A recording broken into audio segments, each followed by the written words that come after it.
मध्य प्रदेश की राजधानी भोपाल में लगातार भू माफियाओं के हौसले बुलंद हैं। जी हाँ, ये हम नहीं कहे, ये दस्तावेज बोलते हैं। ये दस्तावेज कोई और नहीं बल्कि उस मंत्री के खिलाफ है जो मध्य प्रदेश शासन के एक अहम पद पे है।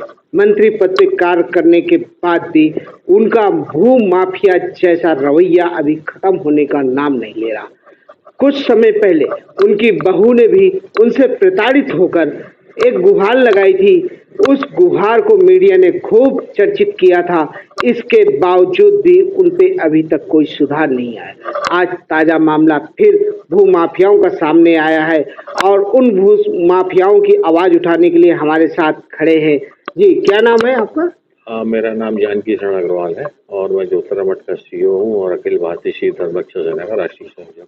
जी, आज आप एक मामला लेकर के यहाँ प्रेस कॉन्फ्रेंस के लिए आए थे। क्या था मामला? वो मामला ये है कि हम जिस क्षेत्र में रहते हैं उस क्षेत्र से प्रहलाद सिंह पटेल आते हैं और नरसिंहपुर विधानसभा के विधायक हैं।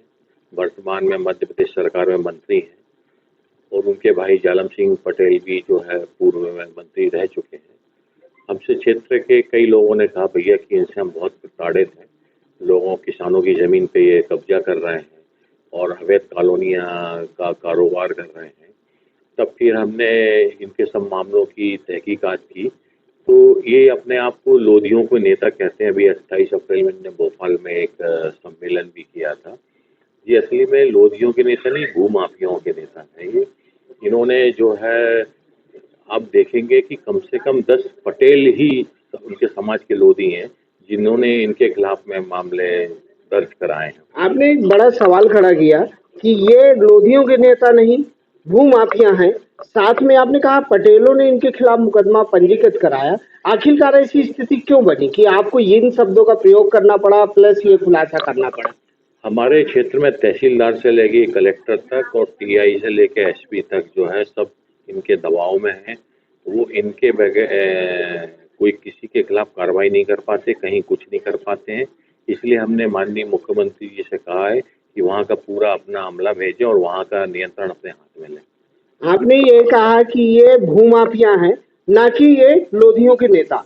जिस वर्ग को ये बिलोंग करते हैं, जिस वर्ग से आते हैं और उनका खुद को नेता बताते हैं, आखिरकार उनकी क्यों ऐसा आपने सवाल किया कि ये उनके नेता नहीं है? इस समाज के लोगों के साथ तो इन्होंने गलत किया ही है। इन्होंने अपनी बहू के साथ भी गलत किया, नीतू सिंह के साथ। तो उसको इतना प्रताड़ित किया कि वो मीडिया के सामने आई और उन्होंने अपनी बात रखी।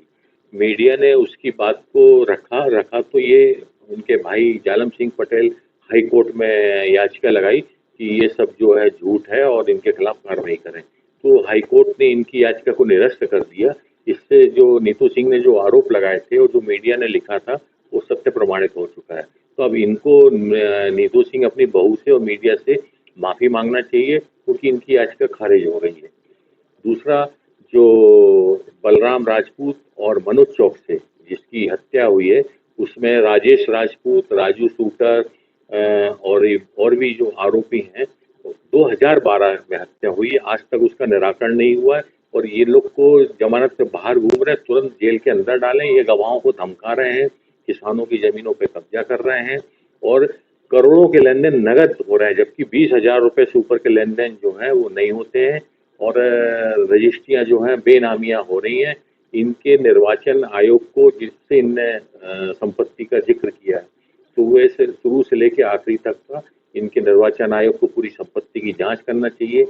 मणि नागेंद्र सिंह फाउंडेशन में जो पकड़ा गया था अभी, क्या नाम है, ड्रग माफिया, उसने इनको कितना पैसा दिया, कहाँ से कितना डोनेशन आ रहा है।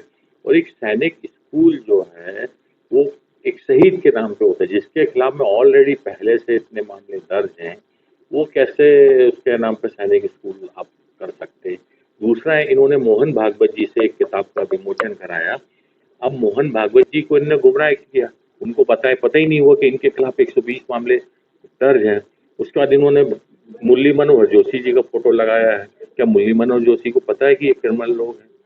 इन्होंने हर पार्टी को ही अंधेरे में रखा, धोखे में रखा है। पार्टी को इनको जो है निष्कासित करना चाहिए। जो जमीनी नेता है उनकी सेवा लेना चाहिए। ये कभी किसी के नहीं रहे हैं। इन्होंने जनशक्ति पार्टी बनाई, आज जितने लोग इनके पद पे बैठे हैं वो कल को लेके चले जाएंगे अपने।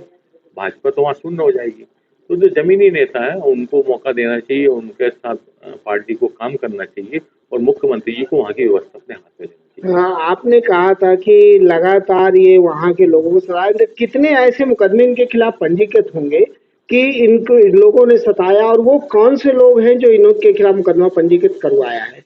इनके परिवार के खिलाफ जालम सिंह पटेल, प्रहलाद सिंह पटेल के परिवार के ऊपर लगभग 120 मामले दर्ज हुए थे और सब में जो है बस ये लोग इस जमानत पे बाहर आके और सबको धमका के, इन्होंने गवाहों को धमकाया, सबको धमका रहे हैं। तो सरकार को जो है इसमें पैरोकारी अपनी पूरी दमखम के साथ करें और जिन मामलों में ये मान लो बरी हो गए तो उनकी अपील ऊपर की कोर्ट में करें और चीफ जस्टिस के संज्ञान में कराएं। तो सुना आपने, नेता जिन्होंने इस देश और इस प्रदेश की बागडोर अपने हाथ में थाम रखी है, वही आज खुद भ्रष्टाचार की गिरफ्त में। उन्होंने लगातार अपनी बहू को सताया, अपने ही समाज के लोगों को सताया, जिन्होंने आज उनके खिलाफ कई मुकदमे पंजीकृत कराए, 120 मुकदमे। एक आपराधिक षड्यंत्र और अपराध की श्रेणी में आने का गैंगस्टर जैसी कार्रवाइयां उन पे होनी चाहिए, मगर वो आज सरकार पे बैठे होने के कारण शायद खुद को सुरक्षित किए हैं। वहीं ये लोग कोर्ट का भी मजाक बनाते हैं, बहू को प्रताड़ित करते हैं, बुकों में नेताओं के, बड़े नेताओं के चेहरे छापते हैं और उसी के माध्यम से एक दबी छिपी आड़ पे कुछ सर्वे करते हैं और उसी से अपना माफिया गिरोह सक्रिय करते हैं। अब ऐसे ही अन्य भी कई मामले हमारे साथ भाई साहब ने उठाया। अब देखना ये होगा कि शासन इस मामलों को ध्यान में रखते हुए क्या कार्रवाई करती है, क्या इनके पद पर कोई कार्रवाई करती है, इनके खिलाफ जांच करती है, या फिर वहां बैठे हुए प्रशासन को वो अधिकार प्रोवाइड कराती है कि इनके खिलाफ सख्त कार्रवाई करे। देखते रहिए ATN न्यूज। भोपाल से चंद्रप्रकाश द्विवेदी की रिपोर्ट।